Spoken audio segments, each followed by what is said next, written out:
चूड़ामणि। विवेक चूड़ामणि ग्रंथ में श्लोक नंबर 58 नंबर के श्लोक का कल कुछ विचार हम लोगों ने किया था और उसके ऊपर थोड़ा सा विचार करते हैं। बात ये कही जा रही है कि ब्रह्म ज्ञान के बिना अर्थात ब्रह्मात्मैकत्व बोध के बिना मोक्ष की सिद्धि और किसी भी उपाय से हो नहीं सकती, ये बात चल रही है। तो कल कहा था मोक्ष ब्रह्मात्मैकत्व बोध से अर्थात ज्ञान से सिद्ध होता है, अन्य किसी उपाय से सिद्ध नहीं होता है। किन किन उपाय से नहीं सिद्ध हो सकता है मोक्ष, तो उदाहरण के तौर पर बताया था योगेन न, सांख्येन न, कर्मणा न और विद्या न। मतलब योग से, सांख्य से, कर्म से और विद्या से भी मोक्ष की सिद्धि नहीं होती है। तो योग से नहीं होती है तो उसके बारे में एक पंक्ति लिख के दी थी आपको। तो योग शास्त्र जन्य जो ज्ञान है वो कौन सा ज्ञान है? भेद विशेष ही है, भेद का ही वो प्रतिपादन करते हैं, इसीलिए उस भेद ज्ञान से मोक्ष नहीं होगा। एक बात हुई। क्यों? वहां योग शब्द का अर्थ चित्तवृत्ति का निरोध रूप योग, चित्तवृत्ति का निरोध करना, ये है योग। इस प्रकार से कितनी भी चित्तवृत्ति का निरोध करेंगे तो भी उतने मात्र से मोक्ष की सिद्धि नहीं हो सकती, ये बात कही थी। ठीक है। और अब आगे लिखिए सांख्यों के बारे में। सांख्येन कपिल महर्षि प्रणीत सांख्य शास्त्र जन्य, कपिल महर्षि प्रणीत सांख्य शास्त्र जन्य ज्ञानेन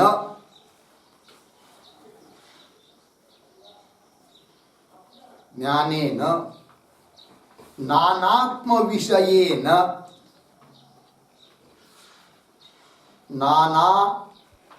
नानात्म विषयेन मोक्षः न सिद्ध्यति।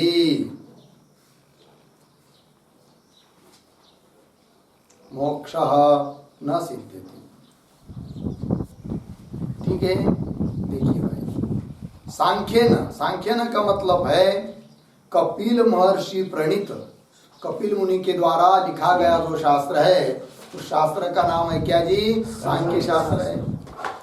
तो कपिल महर्षि प्रणीत जो सांख्य शास्त्र है वो पढ़ेंगे तो उससे उत्पन्न होने वाला जो ज्ञान है उससे भी मोक्ष की प्राप्ति नहीं होगी, क्योंकि उन लोगों ने भी जो ज्ञान बताया है उन्होंने भी जीवों में भेद का ही प्रतिपादन किया है, नाना आत्मा माने हैं उन लोगों ने। तो वही लिखा नानात्म विषयेन, है कि नहीं? सांख्य शास्त्र जन्य जो ज्ञान है वो कैसा ज्ञान है जी? नाना आत्मा को विषय करने वाला वो ज्ञान है। अर्थात नाना आत्मा माना है, अनेक आत्मा माना है उन्होंने, अर्थात भेद सिद्ध हुआ, अर्थात भेद से मोक्ष सिद्ध होता नहीं, ये कह दिया। लग गया जी। और आगे चलेंगे कर्मणा, तो लिखेंगे कर्मणा बराबर पूर्व कांड विहित, पूर्व कांड विहित यज्ञादि कर्मणा मोक्षः न सिद्ध्यति। मोक्षः न सिद्ध्यति। ठीक। देखिए भाई, कर्म के द्वारा भी मोक्ष की सिद्धि नहीं हो सकती है।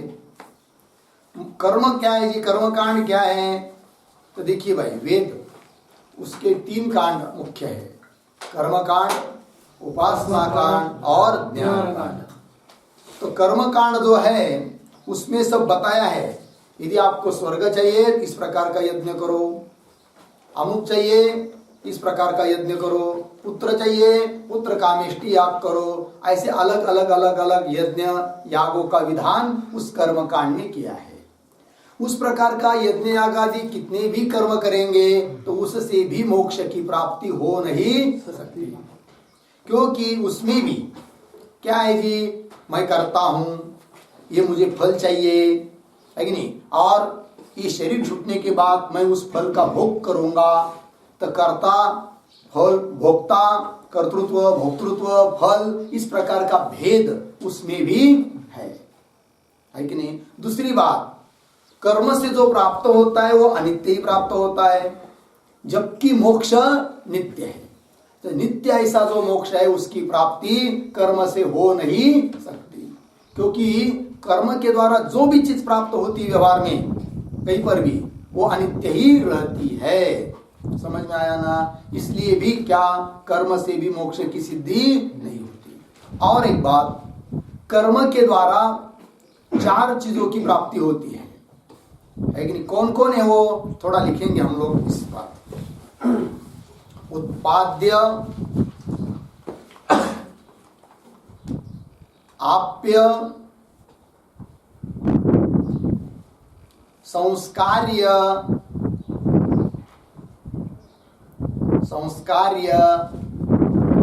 विकार्याणाम,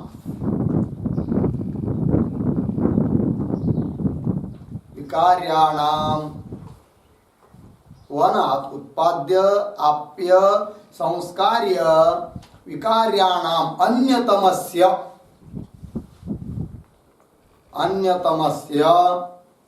कर्म फलत्वं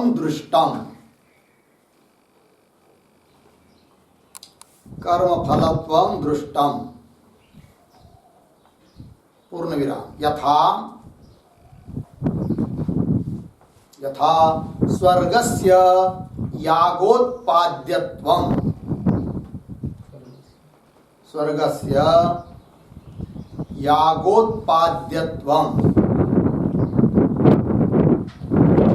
अर्धविराम। शब्द राशि रूप वेदस्य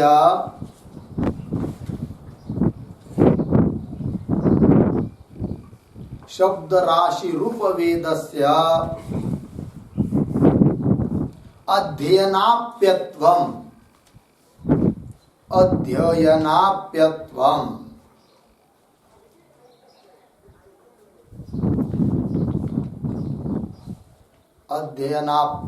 व अर्धविराम।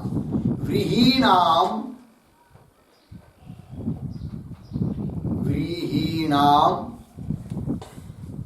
प्रोक्षणादि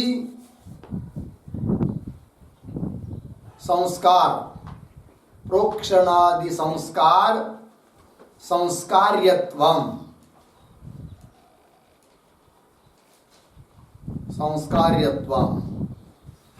अर्धविराम। अवघातादिभिः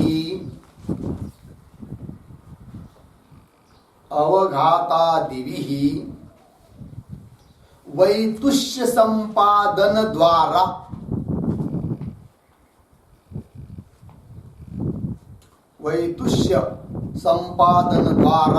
विकार्यत्वं तेषाम्।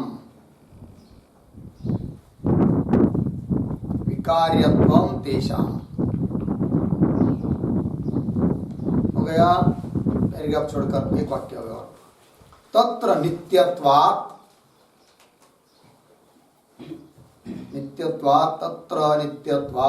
न उत्पाद्यत्वं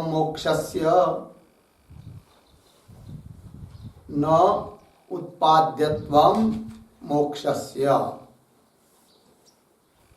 अर्धविराम। आत्मस्वरूपत्वात् अनाप्यत्वम्,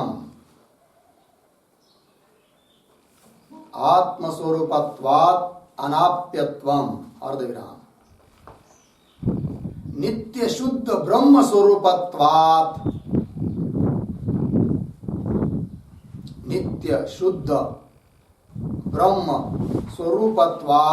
न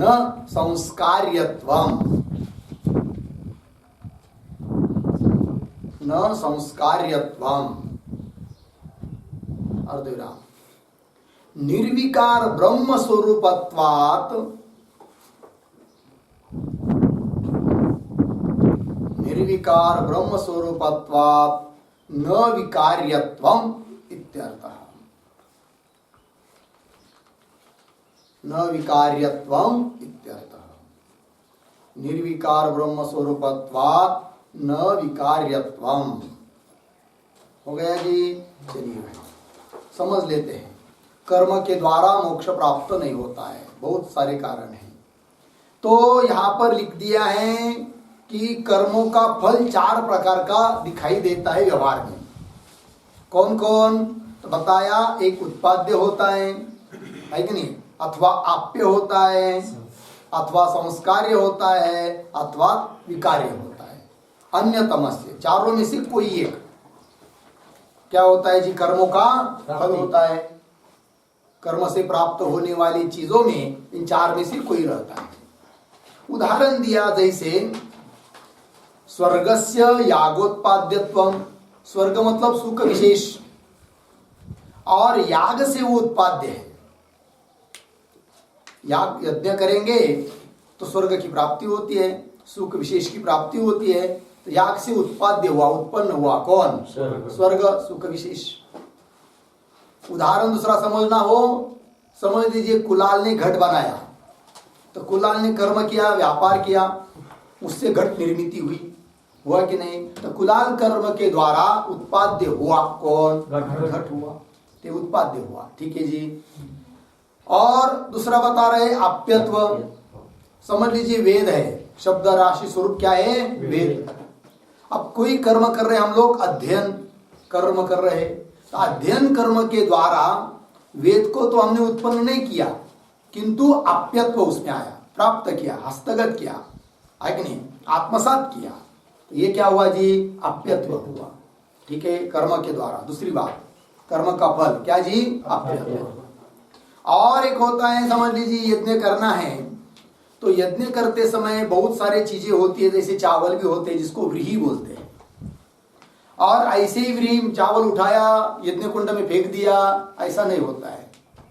तो सब उसको क्या करना पड़ता है? पानी से मंत्र के साथ उसके ऊपर छिड़कना पड़ता है। तो उसको करते हैं, उसको कहते हैं उसका प्रोक्षण करना। क्या नाम दिया जाता है? प्रोक्षण करना, है कि नहीं? पानी मारकर उसको प्रोक्षण करना। तो प्रोक्षण करके उस व्रीहि का क्या हुआ? संस्कार हुआ, संस्कारित हुए वो। तो यहाँ पर प्रोक्षण रूप क्रिया का फल क्या मिला? संस्कार्यत्व, संस्कारित हो गई वो वस्तु। ठीक है ना? ये तीसरा फल बताया कर्म का। और समझ लीजिए खेत में से चावल ले आए उठाकर, अभी अभी तैयार हुए, जिसका तुष, इसका बाहर का छिलका अभी निकाला नहीं है, तो उसको यज्ञ में प्रयोग नहीं कर सकते। तो उसको यज्ञ में प्रयोग करना है तो क्या करना पड़ेगा? उसको अवघात रूप क्रिया करना पड़ेगी। मतलब उसको क्या बोलते हैं? उसको खलबेते में, या वो होता है ना कुटने का, उसमें उसको कुटना पड़ेगा। तो कुटने से क्या होगा? उसका तुष, उसका जो छिलका है वो अलग हो जाता है और चावल अलग हो जाते हैं। तो उस अवघात रूप क्रिया से किसकी प्राप्ति हुई यहाँ पर? तो वही तुष्य, मतलब तुष रहितता उसको आ गई। किसको? उस चावल को। तो वही तुष्य का संपादन हुआ, अर्थात उसमें विकार हो गया, अन्यथा अन्य बन गया, तो विकार्यत्व आ गया। लग गया जी। तो कर्मों का ये 4 प्रकार का फल होता है, दिखाई देता है। कौन कौन? उत्पाद्य, आप्य, संस्कार्य और विकार्य। अब देखिए यहाँ पर विचार ये हो रहा है कि हमको प्राप्ति करनी है किसकी? मोक्ष की। और मोक्ष का स्वरूप क्या है जी? ब्रह्म रूप से अवस्थान। कल शायद लिख के दिया था ना मोक्ष का, ब्रह्म स्वरूपेण अवस्थान लक्षण। ब्रह्म स्वरूप में स्थित होना ही मोक्ष है, ब्रह्म ही मोक्ष है। ठीक है ना? अब देखिए विचार ये चल रहा है कि कर्म के द्वारा मोक्ष की प्राप्ति हो नहीं सकती। क्यों नहीं हो सकती है? इसका उत्तर देने के लिए सब लिखाया। ठीक है जी। अब पंक्ति बताइए आगे। देखिए मोक्ष मतलब क्या? ब्रह्म स्वरूप की प्राप्ति, तो ब्रह्म ही मोक्ष है। अब वो ब्रह्म रूप मोक्ष नित्य है या अनित्य है? नित्य है। और नित्य मतलब वो कभी उत्पन्न होता नहीं, अनादि अनंत है, ये उसका अर्थ है। और उत्पन्न होने वाली चीज कभी नित्य नहीं हो सकती। जो भी चीज उत्पन्न होती है, वस्तु उत्पन्न होती है, वो कैसी रहती है? अनित्य होती है। यदि कर्म के द्वारा मोक्ष की उत्पत्ति होती है ऐसा मानेंगे तो मोक्ष भी क्या हो जाएगा? अनित्य हो जाएगा। क्योंकि कर्म के द्वारा जो भी कुछ है कि उत्पन्न होता है वो सब कैसा होता है? अनित्य होता है। जबकि यहाँ पर मोक्ष कैसा है? नित्य है। तो मोक्ष नित्य होने के कारण कर्म के द्वारा मोक्ष उत्पाद्य नहीं है। लग गया एक बात? तो वही लिखा ना अंतिम में, नित्यत्वात् न उत्पाद्यत्व मोक्षस्य। मोक्ष नित्य होने के कारण उत्पाद्यत्व उसमें नहीं है। अच्छा, आप्यत्व मान लो तो वो भी नहीं हो सकता है, क्योंकि आप्यत्व मतलब क्या? प्राप्त करना, हस्तगत करना। वो उस चीज के बारे में संभव है जो अपने से भिन्न हो, है कि नहीं? जैसे घट को हम उठाकर कैसे ले आ सकते हम लोग हमारे कमरे में, आप्यत्व। उस प्रकार मोक्ष के बारे में नहीं हो सकता, क्योंकि मोक्ष यदि ब्रह्म ही मोक्ष है, वो यदि अपने से भिन्न होता तब उसमें भी आप्यत्व आ पाता। किंतु अपना क्या है जी? स्वरूप ही होने के कारण आप्यत्व भी उसमें नहीं है। ठीक है जी? तो वही लिखा, आत्मस्वरूपत्वात् अनाप्यत्व। आप्यत्व उसमें नहीं है। किसमें? अच्छा, दूसरी बात, एक काम करो, फिर कोई बोलेगा कर्म करो और कर्मों से संस्कारित कर दो मोक्ष को, अर्थात ब्रह्म को, क्योंकि मोक्ष क्या है? ब्रह्म ही मोक्ष है, तो संस्कारित कर दो। ये भी नहीं हो सकता है। क्यों भाई? कि ब्रह्म यदि असंस्कारित पहले होता तब उसको संस्कारित किया जा सकता है, किंतु ब्रह्म हमेशा कैसा है? नित्य शुद्ध बुद्ध मुक्त स्वरूप है। कभी असंस्कारित होता ही नहीं है, कभी मैला होता ही नहीं है, तो धोने की क्या जरूरत है? समझ में आया कि नहीं? धोना उसको पड़ता है जो मैला होता है, वस्त्र मैला हो जाता है इसलिए उसको धोना पड़ता है। ब्रह्म कैसा है? नित्य शुद्ध है। इसका मतलब संस्कार्य भी वो नहीं है। तो वही लिखा, नित्य शुद्ध ब्रह्म स्वरूपत्वात् न संस्कार्यत्व। लग गया जी? अच्छा, फिर कोई बोलेगा एक काम करो, कर्म करेंगे तो विकार उसमें उत्पन्न करा देंगे, विकार्य तो उसमें आ जाएगा। तो ये भी नहीं कह सकते। क्यों भाई? तो विकार उस चीज में उत्पन्न किया जा सकता है कि नहीं? किसमें? जो सावयव हो, है कि नहीं? किंतु जीव जो वस्तु निर्विकार है, जिसमें कभी विकार उत्पन्न होता ही नहीं है, उसमें विकार्यत्व धर्म आ नहीं सकता। वही लिखा ना, निर्विकार ब्रह्म स्वरूपत्वात्। निर्विकार ऐसा जो ब्रह्म, उस ब्रह्म स्वरूप मोक्ष होने के कारण उसमें विकार्यत्व भी नहीं है। लग गया जी?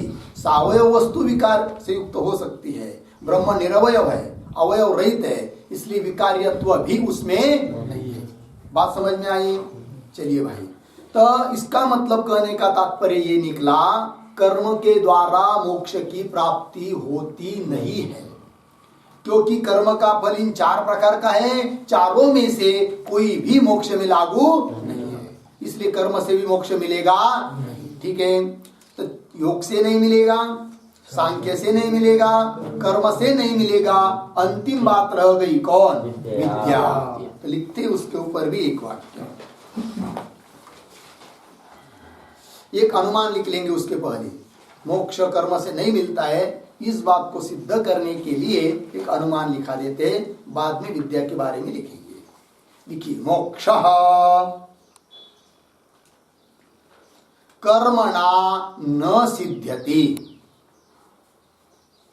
मोक्षः कर्मणा न सिद्ध्यति। कौंस में लिखिए, कर्माजन्यः। कर्माजन्य कौंस बंद। आगे, उत्पाद्यत्वादि अन्यतम। उत्पाद्यत्वादि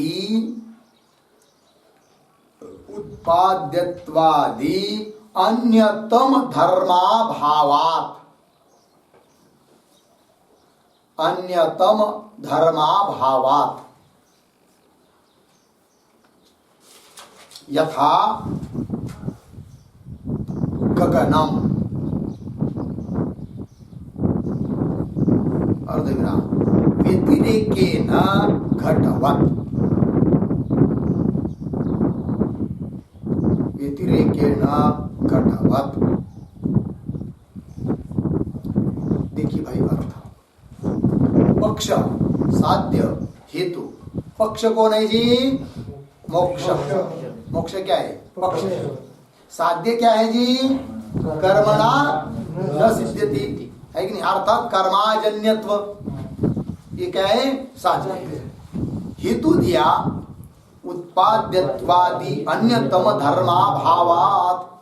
उत्पद्यत्वादि आदि शब्द से वो वाक्य के लिए लेंगे, उत्पाद्य, आप्य, संस्कार्य, विकार्य, उनमें से किसी भी एक धर्म से वो युक्त नहीं है। सभी धर्मों का क्या है उसमें? अभाव। उत्पाद्यत्वादि अन्यतम धर्मा, ये हेतु दिया। उदाहरण यथा गगनम, अन्वय दृष्टांत व्यवहार के लिए। तो जैसे गगन, आकाश कर्म से जन्य है क्या? नहीं है। कर्ण की नहीं, तो क्यों? तो उत्पाद्यत्वादि अन्यतमत्व का क्या है? अभाव है। यत्र यत्र उत्पाद्यत्वादि अन्यतम धर्मा भाव तत्र तत्र कर्माजन्य। आकाश में उत्पाद्यत्वादि अन्यतम धर्म का, अर्थात उत्पाद्यत्वादि जो चार धर्म बताए ना, उन सब का अभाव है। किसमें? आकाश में, है कि नहीं? इसलिए वो आकाश भी कर्म से जन्य नहीं है। यद्यपि माया से आकाश उत्पन्न होता है, वो बात अलग, किंतु यहाँ पर हम लोगों के दृष्टि से देखना है कि नहीं? तो हम लोगों के दृष्टि से कोई कर्म करेंगे तो आकाश में उत्पाद्यत्वादि धर्म हम लोग ला सकते हैं क्या? नहीं। तो उत्पाद्यत्वादि धर्म का क्या हुआ? अभाव। अर्थात हम लोगों के कर्म से जन्य भी नहीं है। कौन? ईश्वर के कर्म से जन्य या माया से जन्य, वो बात अलग, है कि नहीं? अन्वय दृष्टांत क्यों? व्यतिरेक दृष्टांत देना हो तो घट की तरह, यत्र साध्याभाव तत्र हेतु अभाव। तो साध्य क्या है? अपना कर्माजन्यत्व। साध्य क्या है? कर्माजन्यत्व। तो यत्र कर्माजन्यत्व अभाव साध्याभाव, बराबर, तत्र उत्पाद्यत्वादि अन्यतम धर्मा भावा भाव। समझ में आया कि नहीं? क्योंकि हेतु क्या है? उत्पाद्यत्वादि अन्यतम धर्मा भाव, अभाव, उसका अभाव करना पड़ेगा ना। देखिए घट में है कि नहीं? देखो साध्या भाव भी है, हेतु का भाव भी है। साध्य क्या है जी? कर्म अजन्यत्व, ये साध्य है। अब घट कर्म से अजन्य है या कर्म से जन्य है? कर्म से जन्य है, बराबर है कि नहीं? अर्थात कर्म अजन्यत्व है क्या उसमें? घट में नहीं। अर्थात कर्म अजन्यत्व का क्या है? अर्थात कर्मजन्यत्व है। तो कर्मजन्यत्व का, कर्म अजन्यत्व का क्या है? अभाव है। कहां पर? उसी घट में उत्पद्यत्वादि अन्यतम धर्म का अभाव है क्या? नहीं है। अपितु क्या है? उत्पाद्यत्वादि अन्यतम धर्म का जो अभाव, उसका अभाव है। अर्थात उत्पाद्यत्वादि धर्म है किसमें? है कि नहीं? अब देखिए ब्रह्म में ये लागू नहीं है, नहीं, इसलिए दृष्टांत दिया कौन सा? घट। व्यतिरिक्त अनुमान के द्वारा सिद्ध हुआ मोक्ष कैसा है जी? कर्म से अजन्य। लग गया जी? तो क्या सिद्ध हुआ अभी तक? मोक्ष योग से प्राप्त नहीं हो सकता है, सांख्य से प्राप्त नहीं होता है, कर्म से प्राप्त नहीं होता है, और इतना ही नहीं विद्या से भी प्राप्त नहीं होता है। फिर प्राप्त ही नहीं होता है क्या? ऐसी बात भी नहीं है। प्राप्त तो जरूर होता है। किससे? ब्रह्मात्मैकत्व बोधेन मोक्षः सिद्ध्यति। ब्रह्मात्मैकत्व बोध से ही मोक्ष की क्या होती है? अन्य कोई उपाय से सिद्धि नहीं होती। इसलिए बताया जा रहा है कि महात्म्य ज्ञान का, आत्मज्ञान का क्या हिडिंग दिया है वहां पर? आत्मज्ञान का महत्व है। आत्मज्ञान का इतना महत्व है कि उसी से ही मोक्ष की प्राप्ति होती है, अन्य से नहीं। जैसे व्यवहार में कौवा देखा है कभी? कौवा का बहुत महत्व है जी, है कि नहीं? हाँ, यदि कुछ दिन के बाद कौवा मिलना बंद हो जाएगा और कोई उसको पालेगा तो उसको बहुत पैसा भी मिल जाएगा। ट्रस्ट बनाएंगे। क्यों? देखो, पिंडदान जो होता है ना, ध्यान दीजिए इधर, दावा करते हम लोग, छोड़ देना चाहिए तुरंत, तुरंत पकड़ना चाहिए, है नहीं? गाड़ी चलाना सीखेगी नहीं आप लोग, है कि नहीं? मोटरसाइकिल चलाते कभी इधर उधर देखना पड़ता है, लेकिन घंटा भर उधर ही देखते रहते, गाड़ी चलती रहती है, ऐसा होता है क्या? फिर क्या होता है? बस कुछ दिखाई दिया दृश्य, तुरंत सामने देख लेता है आदमी। उस प्रकार का होना चाहिए। समझ में आया जी? क्या चल रहा था अपना? कौवा। पिंड पिंड पिंड कौन ग्रहण करता है? कौवा। उसका ही अधिकार है, और पक्ष आएगा तो कोई उसका महत्व नहीं है। तो कौवे का महत्व है कि नहीं? कौवा ही चाहिए। समझ लीजिए, दुनिया के सब कौवे अब मिलना बंद हो गया, किसी के पास है तो वो लोग क्या बोलेंगे? भाई 1000 रुपए ले लो थोड़ी देर के लिए, चलो भाई। उसको भी तारीख देना पड़ेगी फिर। आदमी मर जाएगा ना तो पहले लोग कहा दौड़ेगी, बामन की तरफ नहीं, उसके तरफ तारीख दी, क्या हो गई? मिलेगा नहीं, क्योंकि उसका क्या है? अनन्य साधारण महत्व है। समझ में आया कि नहीं? जाने दीजिए। जैसे वहां उस प्रकार मोक्ष यदि ब्रह्म ज्ञान को छोड़कर और अन्य किसी उपाय से मिल पाता तो हम लोग सोच सकते थे, गुरुजी नहीं पढ़ा रहे ना आप ब्रह्म विद्या उपनिषद, जाने दो, हम दूसरा कुछ करके मोक्ष प्राप्त कर लेंगे। यदि ऐसा होता तो मतलब क्या? मोक्ष ज्ञान के बिना और किसी उपाय से मिल पाता तो ऐसा होता, किंतु बात यह है कि ब्रह्मात्मैक्य बोध के बिना और कोई भी उपाय से मोक्ष की प्राप्ति होती ही नहीं। इसलिए ब्रह्मात्मैक्य विद्या क्या है? इसका बहुत महत्व है। समझ में आया ना? तो वही महत्व बता रहे हैं कि भाई यदि अन्य किसी उपाय से मोक्ष नहीं मिलता है, हम लोगों को पूरा शक्ति लगाकर क्या ब्रह्मात्मैकत्व विद्या ही संपादन करनी चाहिए। लग गया ना जी? बाकी के शास्त्र पढ़ो, कितना पूरक, इसके लिए जितना आवश्यक है उतने ही पढ़ो, क्योंकि उनका खंडन करना है तो उनका थोड़ा मंडन भी पता होना चाहिए। इसलिए थोड़ा बहुत सांख्य पढ़ लो, योग पढ़ लो, किंतु पूरी ही शक्ति उसमें मत लगाओ। संपूर्ण शक्ति किसमें लगाना है? न व्याकरण में, न योग में, न सांख्य में, न कर्मकांड में। इसका मतलब वो कुछ भी नहीं पढ़ना, ये भी बात नहीं तो ब्रह्मसूत्र समझ में ही नहीं आएगा। समझ में आया कि नहीं? तो थोड़ा सा जितना आवश्यक है उतना पढ़ना है, और ज्यादा से ज्यादा शक्ति किसमें लगानी है? ब्रह्म विद्यार्थात उपनिषद, गीता भाष्य और ब्रह्मसूत्र और वेदांत के बारे बाकी सब ग्रंथ, है कि नहीं? जैसे विवेक चूड़ामणि हुआ, पंचदशी हुआ, बहुत सारे ग्रंथ है वेदांत, ठीक है? इसका मतलब ये नहीं है कि ग्रंथ पढ़ लिया मुक्त हो गया, ये भी बात नहीं। उसकी चर्चा आगे आने वाली, इसलिए आप चर्चा नहीं करेंगे, एक दो श्लोक के बाद आएगा। ठीक है जी? चलिए, तो ब्रह्मात्मैक्य विद्या, ब्रह्मात्मैकत्व विद्या, इसका क्या है जी? बहुत महत्व है। हो गया ना? अब ये बात रह गई है कि विद्या के द्वारा भी मोक्ष की प्राप्ति होती नहीं। वो क्या चीज है? लिखते उसके ऊपर, विद्या बराबर विद्या बराबर उपनिषद विहितया अपि विद्या, उपनिषद विहितया अपि विद्या बराबर सगुणोपासनया, विद्या बराबर उपनिषद विहितया, देखा? उपनिषद विहितया अपि विद्या बराबर सगुणोपासनया कैवल्य रूप मोक्ष न सिद्ध्यति।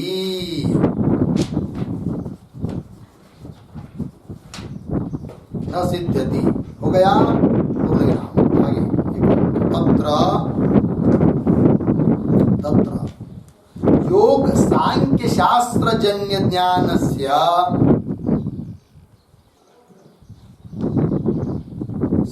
योग सांख्य शास्त्रजन्य ज्ञानस्य भेद विषयत्वात्, भेद विषयत्वात्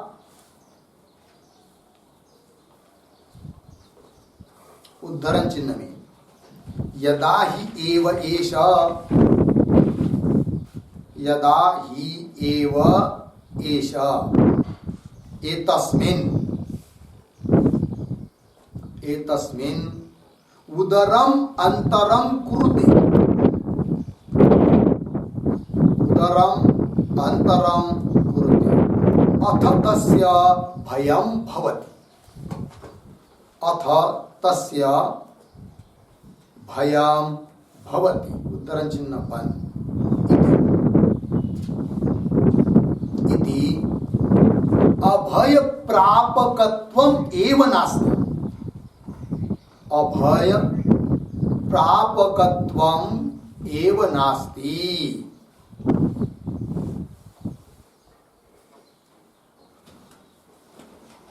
ठीक है जी, चलिए भाई अर्थ बताते हैं। विद्या, विद्या मतलब कौन सी? विद्या शब्द से अर्थ लेना है सगुणोपासना। उस सगुणोपासना का प्रतिपादन यद्यपि उपनिषद में है, तो भी उपनिषद में तो सगुणोपासना भी आती है और ब्रह्मात्मिकत्व विद्या भी आती है। तो वही लिखा, विद्या शब्द का अर्थ यहाँ पर जो अपेक्षित है वो लिखा रहे हैं। उपनिषद विहितया अपि विद्या, यद्यपि उसका वर्णन उपनिषद में है तो भी उस विद्या से, कौन सी विद्या? सगुणोपासना, उससे भी कैवल्य रूप मोक्ष। विद्या का अर्थ आत्मविद्या ब्रह्म विद्या नहीं लेना, ब्रह्म विद्या को छोड़कर बाकी विद्या अर्थात सगुणोपासना, उससे भी कैवल्य की प्राप्ति नहीं। इसका मतलब सगुणोपासना छोड़ दे ये भी तात्पर्य नहीं है। सगुणोपासना हम लोग करेंगे, भक्ति करेंगे तो भगवान हमारे ऊपर प्रसन्न हो जाएंगे, हमारा अंतःकरण शुद्ध हो जाएगा और भगवान प्रसन्न हो जाएंगे तो भगवान ही सभी बातों की व्यवस्था कर देंगे। अर्थात ब्रह्मात्मिकत्व ज्ञान प्राप्त होने के लिए जिन जिन चीजों की आवश्यकता है वो सब भगवान दे देंगे, व्यवस्था कर देंगे। इसलिए सगुणोपासना भी क्या है? आवश्यक है। इसका मतलब ये नहीं कि उसको छोड़ दे। ठीक है जी, चलिए कहाँ तक नहीं छोड़ना है उसको? जब तक तीव्र वैराग्य, तीव्र जिज्ञासा, तीव्र मुमुक्षुता उत्पन्न नहीं होती है तब तक उसको छोड़ना नहीं है। एक बार तीव्र मुमुक्षुता प्राप्त हो गई और बाकी दुनियादारी छोड़कर मोक्ष के लिए ही अट्टहास हो रहा है, उस समय सभी कर्मकांड, उपासना, सगुणोपासना आदि छोड़ भी दिया तो भी कोई आपत्ति नहीं है। ये उसका अर्थ है। ठीक है जी, तो वही लिखा है सगुणोपासना कैवल्य रूप मोक्ष न सिद्ध्यति। ठीक, अब इसमें योग शास्त्र, सांख्य शास्त्र, उससे उत्पन्न जो ज्ञान है वो भेद को ही प्रतिपादन करने वाला ज्ञान है। अब जबकि श्रुति कहती है क्या भेद से क्या होता है जी? भय होता है। श्रुति बताई ना, यदा ही एव एषः पुरुषः एतस्मिन् ब्रह्मणि उदरम किंचित अंतरम कुरुते, है कि नहीं? इस ब्रह्म तत्व में थोड़ा भी जो कोई भेद देखता है अथ तस्य भयम भवति, जो भेद देखता है ना उसको क्या होता है? यही है, द्वैता द्वै भयम भवति। अब देखिए ये शास्त्र, योग शास्त्र और सांख्य शास्त्र आदि, कर्मकांड आदि भेद का प्रतिपादन कर रहे हैं, तो भेद से भय निवृत्त होता है क्या? नहीं, और भय ज्यादा होता है। अब ये शास्त्र यदि अभय को भी निवृत्त नहीं कर सकते हैं तो मोक्ष कब दिलाएंगे? अर्थात इनसे मोक्ष होने वाला नहीं है। वही लिखा अभय प्रापकत्वम एव नास्ति, या इन शास्त्रों को, ठीक है ना। और कर्म से मोक्ष प्राप्त नहीं होता है क्योंकि मोक्ष कैसा है? नित्य है। और श्रुति कहती है नास्ति अकृतः कृतेन, अकृतः कृतेन नास्ति। मोक्ष कैसा है? अकृत है, मतलब कर्म के द्वारा प्राप्त नहीं होता है, वह कृतेन कर्म के द्वारा प्राप्त नहीं होगा, ये कहा है। ठीक है, क्यों? अमृतत्वस्य नाशास्ति वित्तेन, अमृतत्वस्य अर्थात मोक्षस्य आशा वित्तेन न। ठीक है जी, मोक्ष की आशा, मोक्ष की प्राप्ति वित्त आदि के द्वारा होती नहीं है। लग गया जी? ऐसी बहुत सारी श्रुतियां हैं। अच्छा, और मोक्ष कैसा है जी? नित्य है। और कर्म के द्वारा जो भी प्राप्त होता है वह अनित्य होता है, इसलिए भी कर्म के द्वारा मोक्ष की प्राप्ति नहीं होगी। मोक्ष कैसा है? नित्य। कैसा? श्रुति कहती है मोक्ष नित्य है करके। कौन श्रुति कहती है मोक्ष को नित्य करके? तो श्रुति है न स पुनरावर्तते, ये श्रुति है। इस श्रुति ने मोक्ष को नित्य बताया है। न स पुनरावर्तते,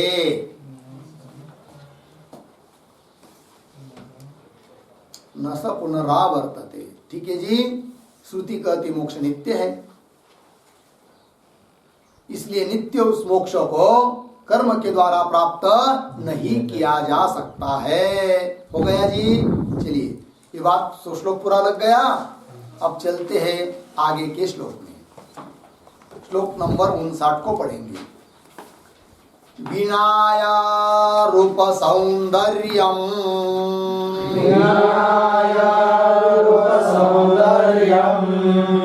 तंत्रीवादन सौष्ठवम् प्रजारंजन मात्रं तत् न साम्राज्याय कल्पते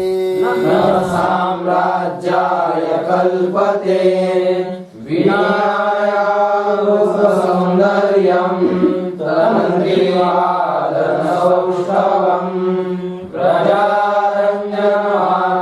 तन्न साम्राज्याय कल्पते।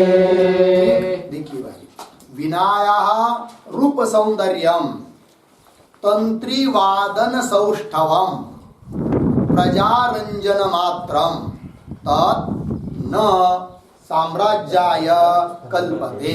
अन्वय करेंगे। पहली पंक्ति सरल है। विनाया रूप सौंदर्यम अर्धविराम तंत्रीवादन सौष्ठवम्, नीचे की लाइन में प्रजारंजन मात्रम तत् साम्राज्याय न कल्पते। तत् साम्राज्याय न, ठीक है। देखिए भाई, इसके पहले वाला जो श्लोक था न योगेन इत्यादि, उससे क्या बात बताई कि ब्रह्मात्मैकत्व बोध से ही मोक्ष होता है, अन्य उपाय से मोक्ष की प्राप्ति होती नहीं। इसी सिद्धांत को दृष्टांत के द्वारा इस श्लोक में स्पष्ट कर रहे हैं, दृष्टांत देकर। ठीक है जी। तो क्या दृष्टांत है उसको पहले थोड़ा समझ लेते हैं, फिर शब्दों को देखेंगे। तो पुराने समय के राजा लोग क्या करते थे, प्रजा का रंजन करने के लिए, मनोरंजन करने के लिए कुछ कार्यक्रम रखते थे। ठीक है, अलग अलग कार्यक्रम होते थे, ठीक है ना, नाटक आदि आदि आदि। हाँ, किसी का गायन रख दिया, किसी का नाटक रख दिया, फिर बाद में कुछ तमाशे आ गए, जागरण गोंधल आ गया, ठीक है ना जी। अब वो पिक्चर चित्रपट आने के कारण तमाशे क्या हो गए, बंद हो गए, है कि नहीं। चलो, तो क्या कह रहे हम लोग, वो राजा प्रजा का मनोरंजन करने के लिए कुछ तो कुछ कार्यक्रम रखता था। तो समझ लीजिए कोई एक कार्यक्रम रखा राजा ने। वो कार्यक्रम ये था कि उस राज्य में एक बहुत प्रसिद्ध आदमी था, वो वीणा बजाता था और उसका वीणा बजाना अत्यंत अद्भुत था और उसका वीणा भी बहुत सुंदर था। ठीक है ना, जैसे अभी एक कोई बाबा, एक कोई आया था ना, वो मुख से क्या बजाता था, वो आवाज, घुंघरू का आवाज निकलता था, सुना है ना। इतने अलग अलग घुंघरू की आवाज मुख से पता नहीं कैसा निकलता था, है कि नहीं। अलग अलग कलाकार लोग होते हैं। तो वो आदमी था, वो उसको बोलते वीणा बजाने वाले को बोलते वैनिक। क्या नाम है जी, वैनिक, जो वीणा को बजाता है। तो किसी वैनिक, कोई वैनिक था, वीणा बजाने वाला था और उसका वीणा अत्यंत सुंदर था। उसका वीणा देखने के लिए भी लोग आते थे। फिर उस वीणा को बजाना तो और बढ़िया बढ़िया था।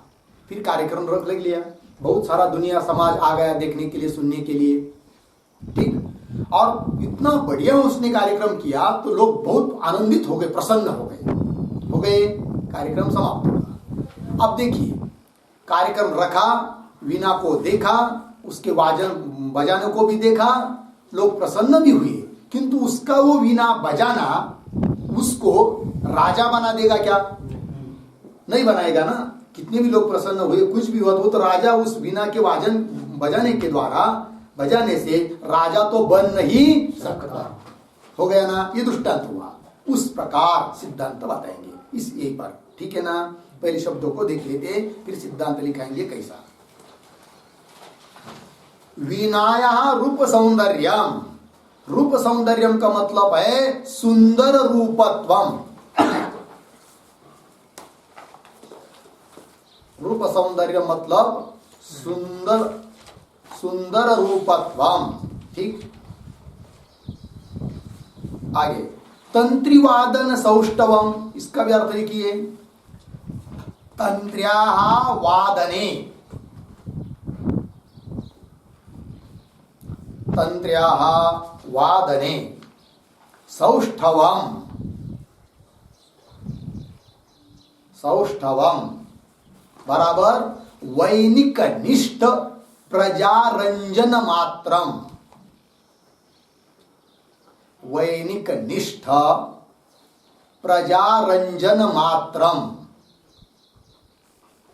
वैनिक निष्ठ प्रजारंजन मात्रम। आगे तत् साम्राज्याय न कल्पते, तत् साम्राज्याय न कल्पते। हो गया जी, देखिए भाई, तंत्री वादन सौष्ठवम शब्द आया है।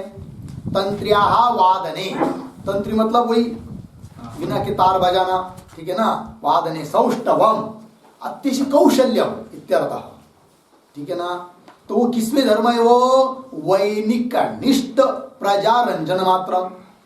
वैनिक मतलब बिना बजाने वाले में रहने वाला, ये क्या है? ये धर्म विशेष है, कौशल्य, सौष्ठवम, है कि नहीं। अब देखिए कितना भी कौशल्य उसमें रहेगा वो तंत्री बजाने का, तो भी वो उसका बजाना या उसका वो कौशल्य साम्राज्याय न कल्पते, उसको राजा नहीं बना सकता है। लग गया अर्थ? हाँ, लगा इतना। श्लोक में देखिए, प्रजारंजन मात्रम तत् साम्राज्याय न कल्पते।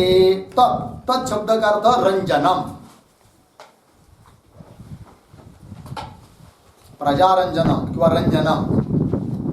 साम्राज्याय न कल्पते, साम्राज्याय का अर्थ लिखिए सम्राट भावाय।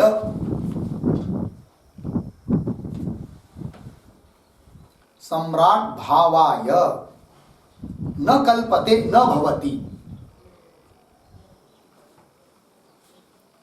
ठीक है। सम्राट भावाय किसके? लेकिन वैनिकस्य इति शेषः, वैनिकस्य इति शेषः मतलब उस वैनिक को, बिना बजाने वाले को, उसका कौशल्य राजा बना नहीं सकता है। अर्थ समझ में आया जी?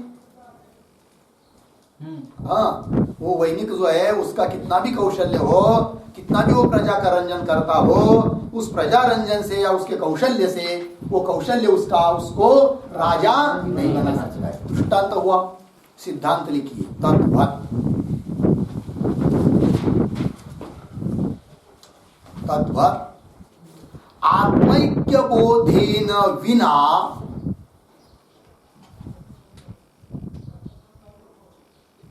आत्मैक्य बोधेन विना योग शास्त्रादि जन्य ज्ञानम, योग शास्त्रादि जन्य ज्ञानम वा कर्म वा उपासनम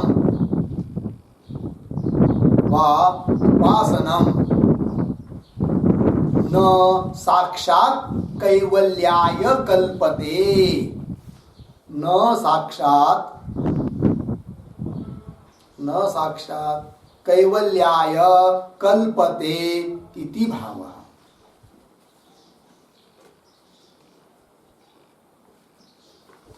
कल्पते इति लग गया अर्थ जी? देखिए भाई, तो दृष्टांत तो दे दिया, सिद्धांत बता रहे हैं। जैसे वहां पर है कि नहीं, रंजन उसका उसको राजा नहीं बना सकता। उस प्रकार यहाँ पर आत्मैक्य बोधे न बिना, आत्मैक्य बोध को छोड़कर योगादि शास्त्र कितना भी रंजन करे या कुछ भी बताए तो उसके द्वारा मोक्ष की प्राप्ति हो नहीं सकती, ये कहना है।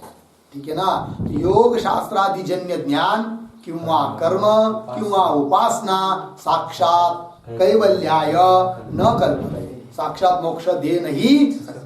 सिद्धांत समझ में आया। एक बात हो गई, श्लोक पूरा हुआ। अब आगे चलते हैं, आगे के श्लोक में। श्लोक को पढ़ते हैं। होगा क्या? लेकिन नहीं होगा ना। चलो फिर होगा, जितना होगा उतना ले लेंगे। क्यों छोड़ेंगे? 5 मिनट हमारे, 12 बजे तक तो हमारा अधिकार है, उसके बाद आपका। ठीक। वाग्वैखरी शब्द झरी, वाग्वैखरी शब्द झरी, शास्त्र व्याख्यान कौशलम, शास्त्र व्याख्यान कौशलम, वैदुष्यम विदुषाम तद्वत्, वैदुष्यम विदुषाम तद्वत्, तये न तु मुक्तये, मुक्तये न तु मुक्तये। वाग्वैखरी शब्द झरी, शास्त्र व्याख्यान कौशलम, वैदुष्यम विदुषाम तद्वत्, मुक्तये न तु मुक्तये। ठीक। देखिए भाई, पदच्छेद। वाग्वैखरी शब्द झरी, शास्त्र व्याख्यान कौशलम, वैदुष्यम विदुषाम तद्वत्, मुक्तये न तु मुक्तये। इसको याद कीजिए। अन्वय देखिए भाई। तद्वत् ऊपर आया है, तद्वत् मिला। तद्वत् ऊपर आइए। वाग्वैखरी शब्द झरी, शास्त्र व्याख्यान कौशलम। ठीक। नीचे विदुषाम वैदुष्यम भुक्तये तु मुक्तये न, तु मुक्तये न। समझ में आया? अर्थ देखिए भाई। तो ऊपर वाला जो श्लोक था विनाया रूप सौंदर्य कि मनोरंजन के बारे में बताया हो, किंतु वो श्रवण मात्र से मनोरंजन बताया है कि नहीं। तो श्रवण मात्र से लोग क्या हुए? प्रसन्न हुए, रंजित हुए, बिना सुनकर, वाजन सुनकर। तो वो रंजन उसको, वैनिक को राजा नहीं बना सकता, ये बात बता दी। अब कोई व्यक्ति शास्त्र की व्याख्या करता है, वस्तुतः मनोरंजन करता है कि नहीं, अंतर्मुख करा कर, फिर उससे मोक्ष मिलेगा कि नहीं मिलेगा? तो उसका उत्तर देने के लिए श्लोक आया है। भले कितना भी बढ़िया से बढ़िया शास्त्र का व्याख्यान करे, सुनने वाले को अंतर्मुख करे, है कि नहीं, किंतु यदि ज्ञान नहीं है, ब्रह्मात्म के ज्ञान नहीं है, तो शास्त्र व्याख्यान करना, उसकी कुशलता, उसकी विद्वत्ता, वो भी मोक्ष को दे नहीं सकती। समझ में आया जी? सभी शास्त्र कंठस्थ कर लिया और ऐसा बोलता है झर झर झर झर झर झर, जैसे गंगा बह रही है, किंतु शब्द में ही खेलता है। कभी वृत्ति ने कभी सोचा ही नहीं हम ब्रह्मास्मि, तो भी उसका वो कौशल्य मोक्ष को दिला नहीं सकता है। समझ में आई बात? इस बात को कह रहे इस श्लोक में। एक एक बात को देखते हैं। तो क्या शुरू की थी? क्या था? तद्वत। तद्वत का अर्थ लिखिए। तद्वत बराबर विना वादनादिवत।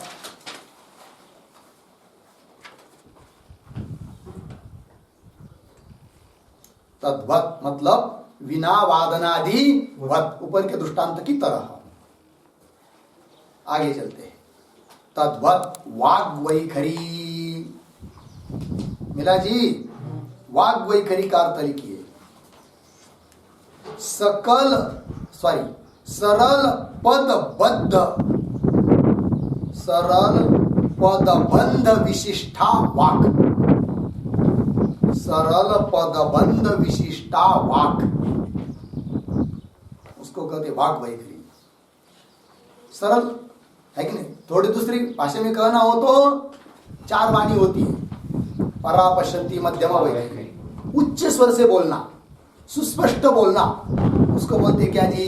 वैखरी वाक, वैखरी वाणी। दूसरे को सुनाई दे, उसका अर्थ समझ में आवे, ये कौन सी वाणी हुई? वैखरी। ठीक है ना? तो वही लिखा है, सरल सरल पदबंध से विशिष्ट जो वाणी होती है उसको क्या कहेंगे? वाक वैखरी। ठीक है जी। समझ लीजिए कोई बोल रहा है, कैसा बोल रहा है? वैखरी वाणी से बोल रहा है, अगदी सुस्पष्ट है कि नहीं बोल रहा है, सरल सरल शब्द से युक्त बोल रहा है, हो गया। और कैसा जी? शब्द झरी। शब्द झरी का अर्थ लिखिए, वाक प्रयोग चातुर्यम, ये का अर्थ हुआ वाक प्रयोग चातुर्यम, वाक प्रयोग चातुर्यम।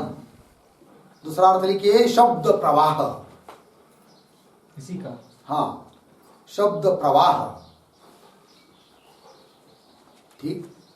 शब्द झरी मतलब झर झर झर झर झर झर शब्द बोलता है, ठीक है ना? उसको कह दिया वाक प्रयोग चातुर्य, वाणी का, शब्दों का प्रयोग करने की चतुरता। सब में नहीं होती है, बहुत कम लोग होते हैं बढ़िया से बढ़िया व्याख्यान देने वाले, इतना सुंदर बोलेंगे कि बस सुनने वाले थक कर रह जाते हैं। ठीक है ना जी? और कुछ लोग ऐसे भी होते, बोलते तो है, बोल तो रहे, पुल्लिंग का स्त्रीलिंग, स्त्रीलिंग का पुल्लिंग, हाँ, पुल्लिंग का नपुंसकलिंग। सामने को नींद आ रहा है, नींद आ जाती है और शब्द भी उल्टे सुलटे हो जाते हैं। समझ में आया ना? हाँ, तो उसको क्या कहेंगे? वाक प्रयोग चातुर्य, शब्द झरी नहीं कहेंगे। समझ में आया जी? और नहीं आया तो फिर दूसरी भाषा के शब्द घुस जाते हैं इसको शब्द झरी नहीं बोलेंगे। लग गया जी? हाँ। और दूसरा अर्थ कर दिया वाक झरी का, क्या? शब्द प्रवाह। जैसे गंगे का प्रवाह, नदी का प्रवाह देखा है कि नहीं? कैसा चलता है, पानी बहता रहता है। हाँ, उस प्रकार ऐसी गंगा बहती है, झर झर झर झर शब्द बोलते हैं, है कि नहीं? पंडित लोग बोलते हैं कि नहीं? चलिए भाई, शब्द झरी। और कैसा? शास्त्र व्याख्यान कौशलम, शास्त्र की व्याख्या करने में अतिशय कुशल। लिखेंगे उस पर भी, शास्त्रस्य व्याख्यानम, शास्त्र व्याख्यानम, शास्त्रस्य व्याख्यानम, शास्त्र व्याख्यानम बराबर शास्त्रार्थ कथनम, शास्त्रार्थ कथनम, तत्र कौशलम, तत्र कौशलम बराबर प्रावीण्यम, प्रावीण्यम। हो गया? देखिए, शास्त्र से व्याख्यान, शास्त्र का जो व्याख्यान उसको क्या कहेंगे? शास्त्र व्याख्यान। अर्थात उसका क्या अर्थ कर दिया? शास्त्र व्याख्यान मतलब शास्त्रार्थ कथनम, शास्त्र का अर्थ का कथन करना, और उसमें जो कौशल है, कुशल है, अर्थात प्रावीण्य है जिसको, उसको क्या कहेंगे? शास्त्र व्याख्यान कौशलम, है कि नहीं? शास्त्र का व्याख्यान करने की भी कुछ पद्धति है भाई। व्याख्यान किसको कहते? व्याख्यान, एक श्लोक लिख लीजिए व्याख्यान शब्द को समझने के लिए। पदच्छेद पदार्थोक्ति, पदच्छेद पदार्थोक्ति, विग्रहो वाक्य योजना, विग्रहो वाक्य योजना, पूर्ण विराम। आक्षेपस्य समाधानम, आक्षेपस्य, आक्षेपस्य समाधानम, व्याख्यानम पंचलक्षणम, व्याख्यानम पंचलक्षणम। ठीक है जी? 5 लक्षण से युक्त होना चाहिए, होता है व्याख्यान। कैसे कैसे? सबसे पहले क्या? पदच्छेद, है कि नहीं? श्लोक को पढ़ा रहे, शास्त्र को पढ़ा रहे, पदच्छेद ही नहीं कर रहे, समझ में नहीं आता है सामने वाले को। सबसे पहले क्या करना पड़ेगा? पदच्छेद। उसके बाद पदार्थोक्ति, मतलब अलग अलग पद कर दिए ना, तो उन पदों का अर्थ कहना, उसको क्या बोलेंगे? पदार्थोक्ति। उसके बाद कहते विग्रह, उस शब्दों का अर्थ समझने के लिए अन्य वाक्यों का प्रयोग, ठीक है जी, उसको क्या कहते? विग्रह। और वाक्य योजना, वाक्य योजना मतलब अन्वय करना पड़ता है। उसके बाद कोई आक्षेप, शंका, कोई शंका उपस्थित हो सकती है क्या, तो वही हो सकती है तो शंका को उपस्थित करना, फिर उसका उत्तर देना। तो कितनी बात हुई? 5, है कि नहीं? ये बहुत काम का चीज है।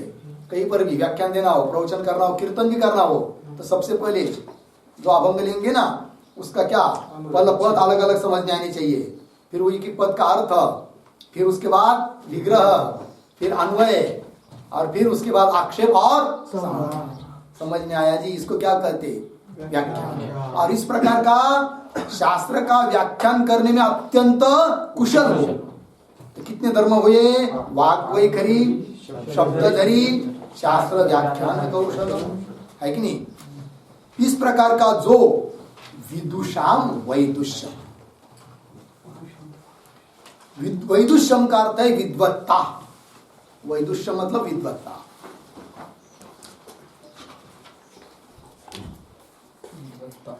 है नहीं? इस प्रकार की जो विद्वत्ता है, किनकी? विदुषाम, विद्वानों की। विदुषाम, विद्वानों का इस प्रकार का जो वैदुष्य है, अर्थात विद्वानों की जो इस प्रकार की विद्वत्ता है, वह विद्वत्ता भी क्या जी? भुक्तये, भुक्तये तू, परंतु मुक्तये न। समझ में आया जी? भुक्त है। बहुत अच्छी व्याख्यान देना सीख गया, कीर्तन करने लग गया, प्रवचन करने लग गया, गाने लग गया, इतने आलाप गाता है, एक राग में 25 राग घुसर देता है। और ऐसा कौशल्य सबको नहीं होता है, किसी किसी को ही होता है। उसको ही होता है जिसकी अनेक जन्मों की साधना होती है। हाँ, ऐसे राग रागिनी बोलता है, व्याख्यान करता है, समझ में आया कि नहीं? किंतु इस प्रकार की विद्वत्ता रहने पर भी वो विद्वत्ता बहुत तो क्या करेगी? भुक्त, खाने पीने के लिए काम आएगी। वो विद्वत्ता खाने पीने के लिए काम कैसे आएगी? आओ भाई देखिए, यदि इस प्रकार के व्याख्यान देंगे, हाँ, गायन करेंगे, तो लोग आपको कार्यक्रम के लिए बुलाएंगे, कीर्ति हो जाएगी। कार्यक्रम को बुलाएंगे तो लोग पैसा देंगे, तो पैसा देंगे तो क्या हुआ? वो के लिए तो काम आएगा ना। तो वो विद्वत्ता किस काम की हुई? भुक्त, ये पेट के लिए, न तो मोक्ष नहीं देगी। मोक्ष देंगे कौन? केवल जीव ब्रह्मैक्य ज्ञान। इस प्रकार की विद्वत्ता होने पर भी यदि जीव ब्रह्मैक्य ज्ञान नहीं हुआ है, ब्रह्मात्मैक्य बोध नहीं हुआ है, तो उसको भी मोक्ष मिलेगा नहीं। इसलिए हम लोगों के जीवन का साध्य क्या है, इसको निश्चित कर लेना चाहिए। न हम लोगों का जीवन का साध्य व्याख्यान देना है, न केवल शास्त्र कंठस्थ करने हैं। इसका मतलब शास्त्र पढ़ने ही नहीं, ये बात नहीं। पढ़कर उन शास्त्रों का, उपनिषदों का सार तात्पर्य किसने है? देह का बात, देह मतलब वो पंचकोश, 3 देह, स्थूल देह, सूक्ष्म देह, कारण देह, देह के संबंधी सभी जगत, अनात्म वस्तु, इन सब का क्या है? करना है, बात करना है। बात करना है मतलब क्या करना है जी? इनके सब ब्रह्म को छोड़कर यावत अविद्या विद्या के कार्य में क्या मिथ्यात्व का निश्चय, ये सब झूठा है, मिथ्या है। और मैं अहम ब्रह्मास्मि, मैं ही केवल एकमात्र सच्चिदानंद घन ब्रह्म, इधर वृत्ति ले जानी है। ये हम लोगों के जीवन का क्या है जी? साध्य है। क्योंकि उस प्रकार के ध्यान के बिना मोक्ष और किसी से भी कुछ भी करेंगे तो मिल नहीं सकता। बात समझ में आई जी? हाँ, तो ज्ञान को प्राप्त करना ये क्या है जी? लक्ष्य है। वही लिखा है यहाँ पर, भुक्तये न तू मुक्तये। ठीक है ना?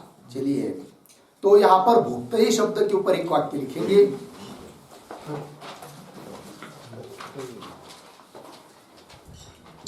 प्रतिष्ठा संपादनादि द्वारा, प्रतिष्ठा संपादनादि द्वारा भुक्तये भवति,